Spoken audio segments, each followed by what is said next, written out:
Maayong hapon, maayong adlaw kaninyong tanan dinha sa BJMP Giholngan City. Sama sa gihapon nagpasalamat akong dako nga kita makatuon sa pulong sa atong Ginoong Kristo. Bisan kini gisulat sa 2000 na katuig karon apan relevant gihapon kanatong tanan. So nagpasalamat lang kog dako sa mga mitabang karon ang mga women, mga babae nato nga preparar sa snacks. Daghang salamat sa atong warden si ni Annabel ug ang uban pang mga tao nga mitabang aron nga kita makatuon sa pulong sa Ginoo. Wala ni tuyo nga maka-converter og relihiyon, apan gusto lang natong mahibaw-an kung unsa ang gitudlo sa atong Ginoong Kristo. So sa atong pagtuon karong adlaw, moadto na kita sa sinulat ni Dr. Lucas sa kapitulo 3. Ang title dinhi mao ang pagwali ni Juan nga magbubunyag. Kinsa man ni si Juan nga magbubunyag? Kini si Juan magbubunyag, anak ni siya sa usa ka pari. Ang pari sa unang panahon ug karon lain ni. Kini sila mga pari nga gisulti sa Biblia mo ang mga descendants ni Aaron, ang mga kagikanan ni Aaron. So silang tanan pare, wala sila sa inheritance nila, sa pagbahin, wala sila. So sila ang magtrabaho dito sa templo. Kung unsa ang income sa templo, mausab sila. So kini siya anak ni. Og ang papa niya, so ang iyang kagikanan pare usab gikan ni Aaron.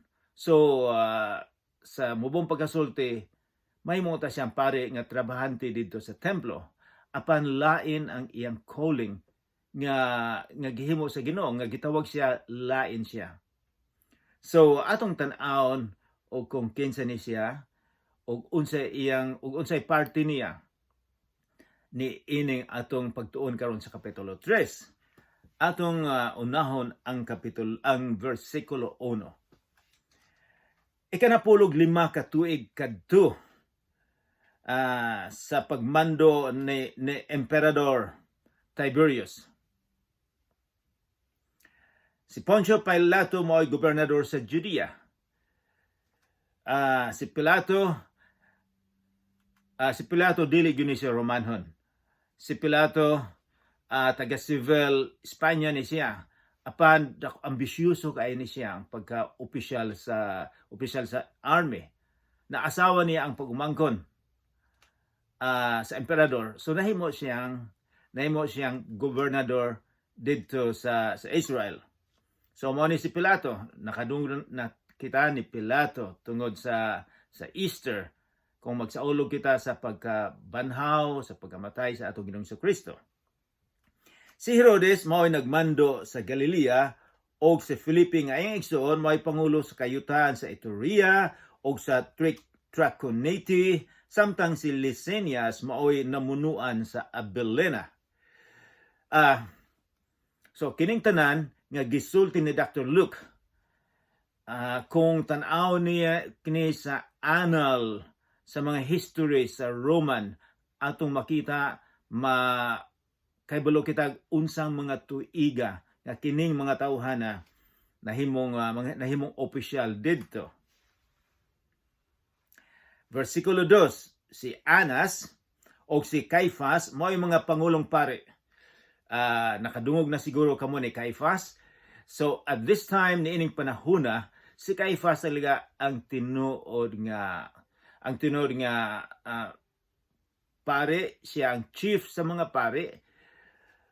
O apan si Anas nga iyang father-in-law, amahan sa iyang asawa, siya ang high priest before him. Pero tungod kay dako gyapon respeta ang mga tao sa former nga high priest. So murag silang duha ang gisulti. Niini gayong panahona, ang mensahe sa Dios miabot kang Juan nga anak ni Zacarias dito sa dapit nga Awaaw. So ang mga propeta sa Ginoo, ang mga propeta, mensahero, spokesman of God, makadungog ni sila sa mensahe sa Ginoo ug unsay ihatag sa nga mensahe sa mga tao. So kini si Juan mo ay pinaka-last nga propeta. Ang iyang papa si Zacarias. Versikulo 3. Busa. Gilukop pagtaak ni Juan ang tibok kayutaan sa kasikbit sa suba sa Jordan og nagwali siya. Hain maning dapita nga siya nagwali. Kadaghanan ni ng panahon karon. Kung magsugod ka og negosyo, moingon sila, location is very important. Ang lokasyon sa imong tindahan importante. Kanang daghang taong muagi, daghang mga tao nga muagi, so di na ka magbutang o negosyo para successful. So apan kining nahitabo dinhi, gisugo siya sa Ginoo. Gisugo siya didto nga magwali sa kamingawan. Disyerto sa pag-adto namo didto sa nianong dapita, init kaayo. Mga sa pag-ana nako sa Pilipinas sa mga tulo na kasimana karon, ang temperature din mga miabot og 35 Celsius og ang humidity mga 90%. Para sa ako init na kayo. Apan dito sa Awaaw, duol ni sa Dead Sea, sa patay nga dagat, musobra ni siya 45 or 50 ang temperature. Init ka ini. Usahay matingala kita, nganong dito man gisugod ang si Juan nga dito mag-sermon, maghatag og mensahe sa Awaaw. Naay mga jutang mga tao dito, katong giingon nilang essence nga nagtago sa mga kuiba nga mituo sila nga dili sila mahugawan dito sa Jerusalem. So na ibang mga tao moingon nga si Juan membro sa essence. Apan sumao na sitwasyon nganong dito siya sa Awaaw magsermon. Naabay mga tao dito nga daghan. Pero ang Ginoo magtrabaho in a different way. Dili sa atong panghuna-huna, kundi lain ang iyang huna-huna o lain ang atoa. So, versikulo 3, busa, giloko pagtaak ni Juan ang tibuok kayutaan sa kasikbit sa suba sa Jordan ug nagwali siya. Kadaghanan sa mga magwawali or mga speakers o kanang maayong mosulti, mga pastors o mga pari o mga politicians, kadaghanan nila sa ilang introduction ang introduction nila nga para malingaw ka, para malipay ka, para nga ang imong concentration makuha sa iyang sermon unsay gisulti. He wants you to catch that attention. So mag-istorya sila usay kanang katawanan. Istorya nga makalingaw para makuha nila ang atensyon sa mga tao. Mao nay kadaghanan apan kang Juan lain. Tanaw nato unsa may style sa iyang pagsermon. So nagwali siya dito ug miingon siya, hinulsuli og biyai ang inyong mga sala og pabunyag kamo og pasaluon kamo sa Dios. So miingon siya, hinulsuli buot ipasabot makasasala mo. So niining gisulti ni Juan, adunay mga pulong nga atong tun-an nga importante kaayo. Mingon ang una mao nga hinulsuli. Ang ikaduha, pagpabunyag kamo. Ikatulo, pasaluon kamo sa Dios. Dili kini ang ang eksakto nga sequence, pero atong tun-an kung unsa man ang hinulsuli. Hinulsol, simple lang kayo, di ba? Ang hinulsol, ang ato nga you are sad nga nagkasala ka. Apan ang tinuod nga ang buot ipasabot sa hinulsol mao nga kung ang imong direction sa kinabuhi nimo walay Ginoo, ang direction nimo nga magdakan lang magpakwarta or anything bisag unsang hinulsulan nimo, mga sala ninyo nga wala ang atong Ginoong Kristo. Kung maghinulsol ka, buot ipasabot na ay pagbag-o sa imong hunauna, change of mind, o pagkahuman mo ang imong direction sa imong kinabuhi, imong usbon. So, change of mind, ang una-una nimo imong yung usbon, o ang imong direction sa imong kinabuhi, imong usbon. Kung wala si Kristo sa imong hunauna, ang direksyon sa imong kinabuhi, imong usbon, aron nga si Jesus importante kay sa imong kinabuhi. Mao nay paghinulsol. Ang usan bugming sa biyae. So mao nay buti pasabot hinulsol biyae gyud ang imong sala. O pagbabunyag kamo sa unang panahon, ang pagbunyag sa akong gisulti na dili lang gasugod sa Kristyanismo. So wala pang Kristyanismo 2,000 years ago, ang mga Hudiyo nagbunyag na. Pananglitan ang usa ka Hintel buti pasabot dili Hudiyo Hintel. So kung gusto mag Hudiyo siya, ma-converter nga Hudiyo, kinahanglan adunay instruction tudluan siya. Paghuman magpatuli kung lalaki, ang ikatulo magpabunyag siya. Sudugan na nilang gihimo ni sa mga Hudiyo nga magpabunyag, dili kani gikan nato kundi magpabunyag sila. And then, dingon siya pasayloon sa Dios. So kung kita maghinulsol, kung kita mag-change sa atong kinaiya, sa atong purpose, sa atong tuyo sa kinabuhi, kita pasayloon kita sa atong Ginoong Hesukristo, pasayloon sa Dios. Versikulo 4, sumala ni ining propeta Isaias sa iyang basahon. So nagkutlo si Dr. Luke sa sinulat ni Isaias nga usa ka propeta gisulat ni mga more than sobrang 600 years before the death of Jesus. So wala pa din silang tanan 600 years mao ni gisulat, so nagkutlo si propeta Isaias. Mingon siya, may musinggit dito sa kamingawan. Andama ninyo ang dalan alang sa Ginoo. Himuang tulid ang iyang agianan. Abunuhin ninyo ang tanang walog. Pataga ang tanang bungtod o bukid. Tulira ang mga nagliko-likong dalan. Hapsaya ang mga libaong nga dalan. Ug makita sa tanang tawo ang kaluwasan sa Dios.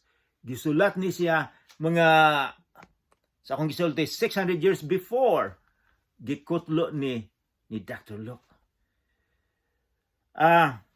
Sa unang panahon, sa panahon nila, kung adunay hari nga moana sa lungsod mo bisita, na magpadala siya mensahero.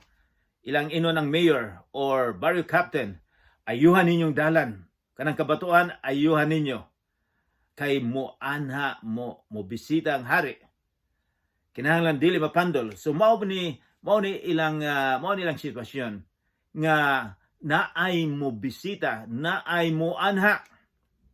Tulira ninyo ang dalan. Ang buti pasabot ani, wala magsulti sila og dalan nga atong tumban, kundi dalan paingon sa atong kasing-kasing. Mao ni gikutlo niya.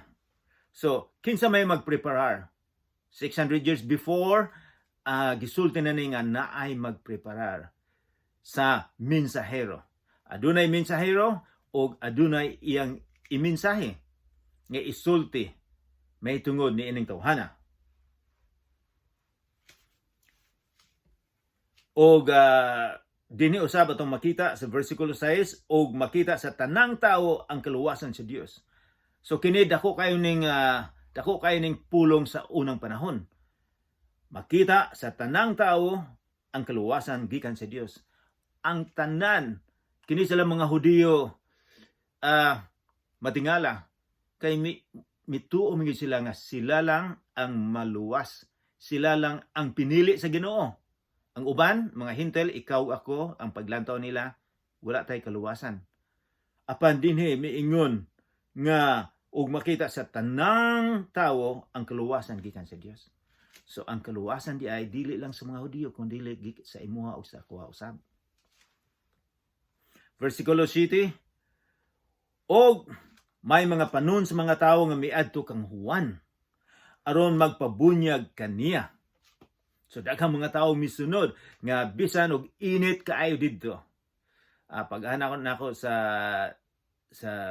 Negros, sa Malalod, ang temperature 30 degrees, 35 para sa kuha init na kayo, pero dinhi mas init usay 45 Celsius ang kainiton. Daghang gyapon mga taong gustong maminaw ni Juan. Og may mga panon sa mga tawo nga miadto kang Juan aron magpabunyag kaniya. Giingnan sila ni Juan. So mao ni audience niya, mao ni sermon ni Juan. Tanaw nato kung nabay yang sermon nabay katao-anon, naabay interesting nga you feel good. Apan lain ang introduction ni Juan miingon din siya. Ang introduction niya, miingon siya, kamong mga bitin. Kinsay nagsulti kaninyo nga makalikay kamo sa kasuko sa Dios nga hapit na moabot. Ang translation gud ani sa original miingon nga kamong mga bitin nga lala kaayo. Kinsay nagsulti kaninyo nga makalikay kamo sa kasuko sa Dios nga hapit na moabot. So iyan ning giingnan ang mga Hudiyo. Mga leadership dito miingon siya kamo mga bitin. Kinsay makalikay kamo sa kasuko sa Dios. So kini lisod kaayong paminaw nila. Kaya mga Hudiyo mituo nga sila ang gipili sa Ginoo. Apan ang paglantaw ni Juan kamo mga poisonous snakes. Siya. Kamo nganong ayaw mo pagtunga kamo makalikay sa kasuko sa Dios. Ang Dios day masuko. Sa usa sa kong pagtudlo didto sa Negros, di na inungutana nga masuko ba ang Ginoo? Di ba ang Ginoo gugma lang? Ang Ginoo gugma lang o walay ibutang niya sa impyerno, walay sunugon? Tinuod nga ang Ginoo gugma. Apan aduna siya gugma, aduna usab siya kasuko. Miingon siya ang kasuko sa Dios hapit na moabot kaninyo. Ato usab kaning i-translate nga someday at the end time sa mahuman na nga kadtong dili gid mo to sa atong Ginoong Jesucristo sunugon. Versikulo 8, buhatan ninyo ang mga butang nga magpaila nga kamo mibiya na sa inyong mga sala. So importante di ay nga kung kamo mag-change ang sala, usa mo magpabunyag kinahanglan nga mubiya sa sala. Ug ayaw kamo pag-ingnanay si Abraham among amahan. Kay sultihan ko kamo nga ang Dios makahimo pagkuha niini mga bato aron himuong mga kaliwat ni Abraham. Ingin siya, ayaw mo pag-ingon nga kamo kaliwat mo ni Abraham na dili mo makatilaw sa sunog, dili mo makaiskapo. Usay makainusab kita nga ang akong inahan reliyoso gusto siging gasimba o kami akong mga ginikanan mga reliyoso maluwas usab ako. Mausab kanay pagtuo nato apan dili di ay nga tungod kay imong ginikanan reliyoso nga ikaw usab maluwas. Kundili ang kaluwasan ang relasyon sa usag-usa kung naa ba kay relasyon sa atong Ginoong Kristo. Nangayo ba kaniyag pasaylo? So, dili lang tungod sa imong ginikanan. Versikulo 9, miingon siya ang continue niya ang iyang sermon. Ang wasay, parakol, amdam na aron iputol sa mga kahoy diya sa mga gamot. Ang tanang kahoy nga dili mamungag maayong bunga putlon ug isugnod sa kalayo. Wala siya magsulti niini og kahoy, kundi mga grupo sa mga tao sa panahon sa atong Ginoong Kristo nga dili mamungag maayong kinaiya. Walay bunga sa kinabuhi. Miingon siya putlon ug isugnod sa kalayo.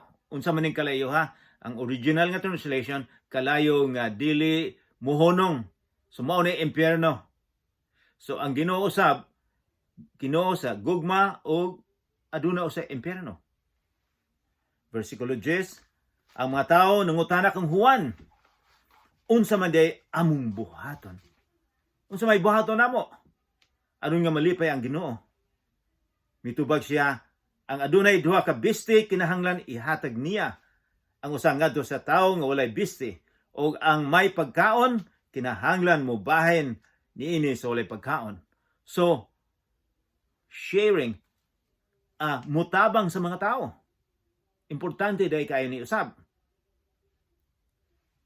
Og, versikulo 12, og unya may pipila ka kubrador sa buhis. Kining mga kubrador sa buhis sa unang panahon, hated, dakang masuko nila. Kay kung magkubra sila og buhis, pasubraan nila.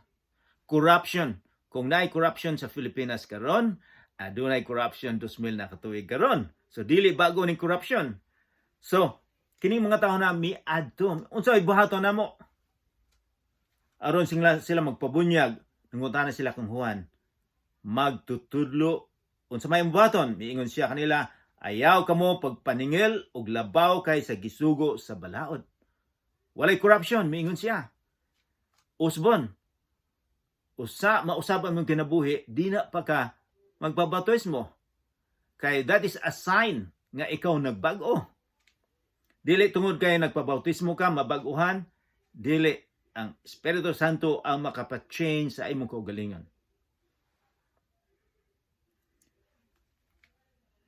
Versikulo 14, unya nangutana usab kaniya ang pipila ka sundalo. Kami usab, unsa may among buhaton? Mingon siya kanila, ayaw kamo panapi kang bisan kinsa pinaagi sa pagpugos o pagbutang-butang ug ayaw kamo pagmulo sa inyong sohol. Ayaw mo reklamo. Mingon siya, ayaw mo pagbutang-butang kani mga pulis, sundalo, ayaw mo pagbutang-butang og kaso nga wala di ay para makakwarta lang mo. Versikulo 15.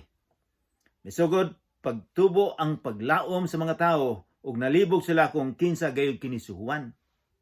Naghunaw na sila nga tingali siya mao ang Kristo, mao ang gisaad sa Ginoo, ang Misaya. Unsa may isulti ni Juan? Bosa mingon si Juan kanilang tanan, nagbunyag ako kaninyo pinaagi sa tubig. Apan may moabot nga labaw pa kaayo kay kanako. Dili gani ako angay nga bisan sa pagbadbad sa higot sa sandalyas. Bunyagan kamo niya pinaagi sa espiritu ug sa kalayo.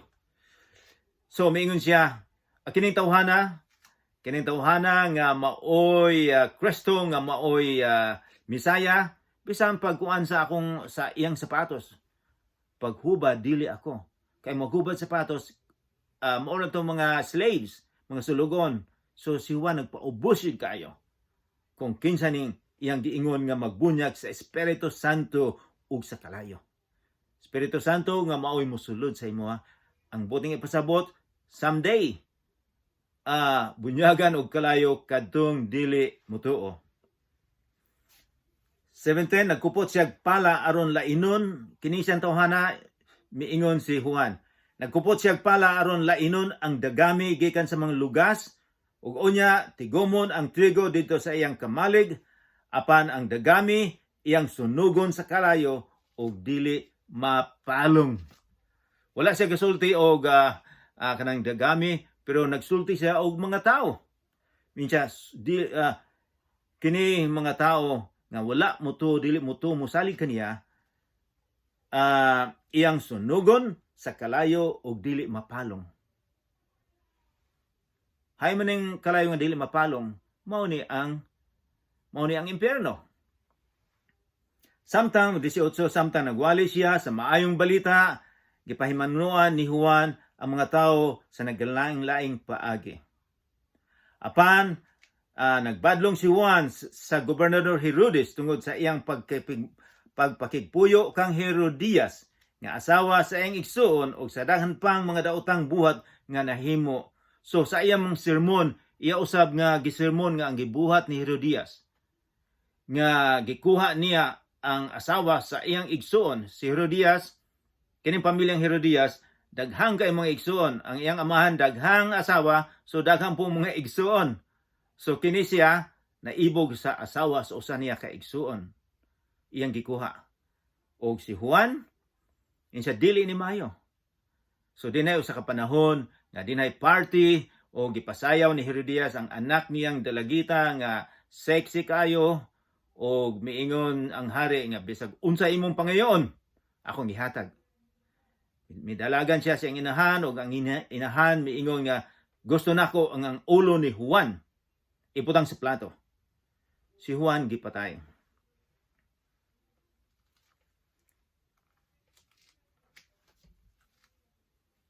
Versikulo 21, tapos mabunyagi si Juan ang tanang mga tao, gibunyagan usab niya si Jesus, samtang nagampo si Jesus na abli ang langit.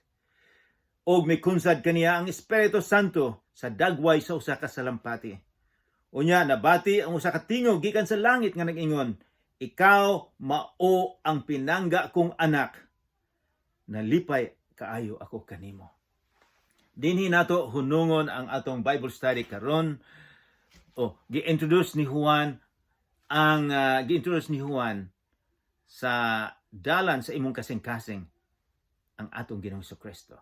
So sa sunod nga Bible study, atong sumpayan, atong tun-an kung unsa may kinsa man ang atong Ginoong Kristo. Nga siya makadesisyon man nga musunog sa mga tao nga dili motuo kaniya. Mag-ampo kita. Among amahan, daghang salamat sa imong pulong karon. Hinaot pa unta nga kini